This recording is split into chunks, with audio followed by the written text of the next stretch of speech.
Alkışlarınızla Divya Bakshi'yi sahneye davet ediyorum.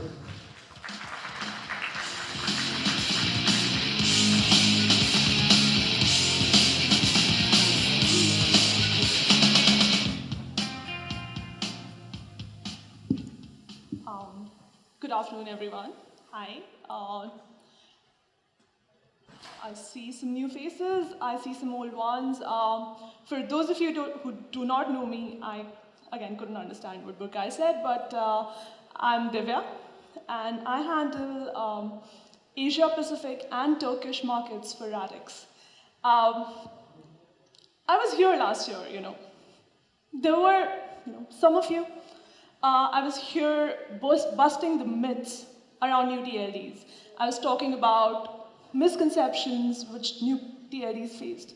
Now that was the question for last year. We've moved on. My topic for today is which new TLDs are worth your time. Now being this close to Radix and being this close to the domain industry, we get asked a lot of questions, you being the hosting providers would be asked those as well. And, being asked these questions, this was one that stuck with me through maybe a year. I was asked this question at some city not as beautiful as Istanbul, at some conference not as great as this one, and I decided, I'd investigate more into the matter. The natural answer for me should have been Radix TLDs are worth your time, .online is worth your time, .site is worth your time. But I decided to investigate the matter. I decided to take steps to give you a better answer to this question. Before I start, delving into data that would tell you which TLDs are worth your time, let me take you through a history of new domains. The story so far. The first new TLD launched in February 2014. With more than 1,200 new TLDs available today, there are more than 26 million new domains that exist and are active on new TLDs. If you consider where new TLDs are being registered, if you consider the markets, if you broadly classify the continents, Asia leads the pack with 12.3 million new domains under management, closely followed by North America and Europe. And just to give you an idea of what the scale is like, I looked closer to home, I checked out where Radix TLDs were available. So you'll find Radix TLDs at more than 160 storefronts, across the globe, and more than 250 partners globally offer them. Now, just a little bit more in-depth analysis of where Radix TLDs, of where new domains are available in Europe. Leading the pack is Germany with 19% of the European market, France with 19%, followed by United Kingdom, Russia, and then Turkey at number 5. So Turkey is actually the 5th largest market in all of Europe when it comes to new domains, and the potential is humongous. Now, where, are these new domains being registered? You would ask me, you showed us, Asia has 12 million names, Europe has 3.2 million names. Where are these names being registered? Common suspects, domain providers like Isim offer new domains, is the largest registrar in Turkey. Natro, the largest new TLD registrar in Turkey, also offers new domains. GoDaddy, the largest registrar worldwide, has new domains, and you'll see it's very prominently mentioned. Hosting providers like Bluehost, Hostinger, Bluehost being the largest hosting provider, one of the largest web hosts in the world. Hostinger with its presence in more than 178 countries. Website builders like Shopify, e-commerce platforms like Etsy, offering .store to their customers because, let's face it, it's the perfect fit. Who is registering new domains? These are actually the common suspects, right? You would find legacy TLDs also being registered with these these organizations and industries. There are SMBs, there are large organizations, individuals, artists, web developers, you name an industry, and everyone is registering new domains. But going a little deeper into who is registering these, in terms of SMBs, you'll see the spread for Radix TLDs. So this is the Radix TLD spread. We are not talking about all new domains because that data wasn't available, but being closer to home at Radix, I could see that, as 70 to 80% domain registrations for generics like .online are coming from SMBs of the developed domains, and there's a very, very neat spread. So 19% retail, e-commerce services, trade services, information technology. So it's a very clean spread. Large corporations like Google are registering new domains. For example, Google actually uses business.site for their GMB program. Now, you'll say, but Google uses google.com. They do. But the GMB program, that is the Google My Business program, is a program where they provide a homepage to everyone who registers, and it's a single-page website. For example, we all know Burkai. So tomorrow, if Burkai wants to go and register Burkai the business at the GMB program, he ends up registering burkai.business.site. So it's a genius idea because it's your business and it's a website for your business. Similarly, Amazon uses prime.site to redirect customers to the Amazon Prime program. Asgardia, the world's largest and the first space nation, uses asgardia.space for their website. Viacom uses viacom.tech for an internal project. We've also seen startups being popular touch points for new domains, new domain registrations. So I looked up Crunchbase and checked out, how many names that were registered by startups on Radix TLDs got funding, because it's a very good metric to track in terms of the startups of today are enterprises of tomorrow, right?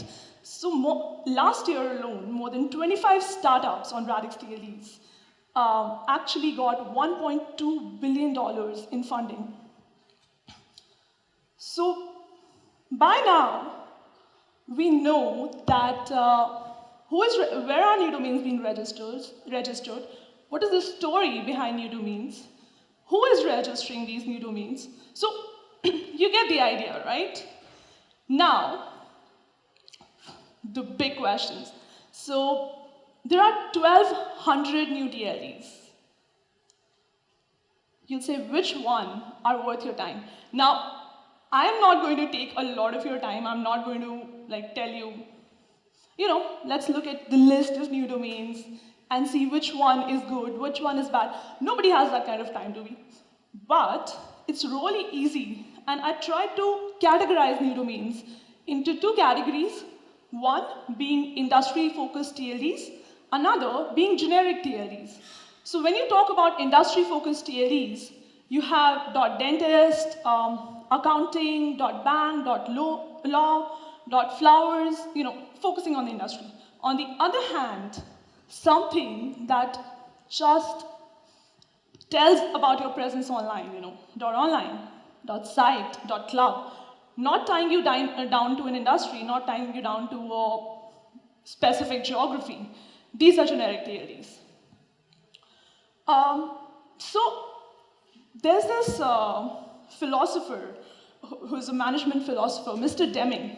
So Mr. Deming said, in God we trust, everyone else gets data. So obviously, while all of us trust in God, I thought I would get you some data that would support my point, and which would, mind you, help us understand which TLD which set of TLDs do we look at? Do we look at generics, or do we look at industry-focused TLDs? So in the next few slides, I have tried to explain, through metrics like usage, like best-selling TLDs, like most developed website on new TLDs. I've tried to explain, which ones are worth your time. So just bear with me, this is a lot of numbers. I'll quickly take you through this. So the largest new TLDs in terms of sales, in terms of domains registered on them, 8 out of 10 largest new TLDs are generics. The blue ones, the ones that have been marked blue are Radix TLDs. Just to give you an idea of scale, .online and .site are both more than 1 million domains under management. Both of them are generics. So going forward, all the blue marked TLDs will be Radix TLDs, I'm sorry. The most used new TLDs. Now, in terms of development, again, 8 out of 10 most developed new TLDs are generics. Maximum domains with SSL installed are generics. 9, no surprises there, 9 out of 10 TLDs with most MX records are generics. So, very quickly, a recap, generics have the most number of domains, most number of developed domains, highest number of domains with SSL, and highest number of domains with MX records. Now, I know that this data, you would be like, okay, this is some data. I'm not convinced. I was not as well. So what I did was, I looked at the total number of registrations that were done from 2016 to 2018 in TLDs like .com, .org, .net, .biz, and .info. There were 120 million registrations. Of the 120 million, more than 80% of the SLDs, that's the name before the dot, were actually generic names. So about 18% were going and registering very industry-specific names, but more than 80% were actually going and registering something like their own name. Businesses like Analytics Academy, businesses like Hosting Talk. So that goes to say, then what I did one step further is I used the Centrelink data to look at 1.8 billion check availabilities. So there were 1.8 billion searches that were done on the Centrelink platform. And of those, 93% looked for a non-specific term.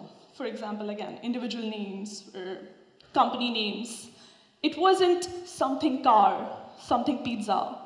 It was just generic general name. So that concludes that most of the organizations actually look for very general terms that do not affiliate them to an industry. So just to conclude, TLE with a global, what customers are looking at today is a TLE with a global sense and meaning, not tying them down to one particular region, one particular industry. TLEs that do not affiliate, like I said, to a particular industry that can cater to a large customer set. So non-specific terms dominate customer searches.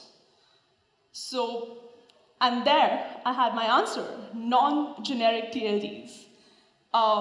Very, very strong generic TLDs. I said non-generic, I'm sorry. So very, very strong generic TLDs are an answer to the question, which TLDs are worth your time? That wraps up my presentation and the data that I had to share. But I want to show you, because I see a lot of new faces, I wanted to show you what Radix portfolio looks like.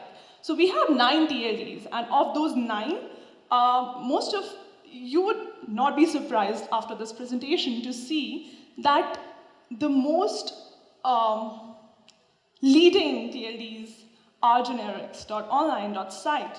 And it's very interesting to see that while Radix has only 1% of new TLDs market, that is only 1%, only 9 of the 1,200 new TLDs that exist, it had 27% of the market share in Q1 in 2019. So this is the most recent data that I have.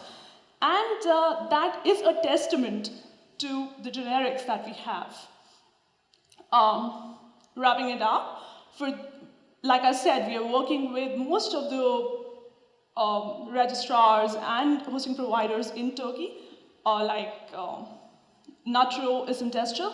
But if you are not still working with me, please feel free to reach out to me. These are my contact details. I'm happy to take your questions right now or after the presentation. Thank you.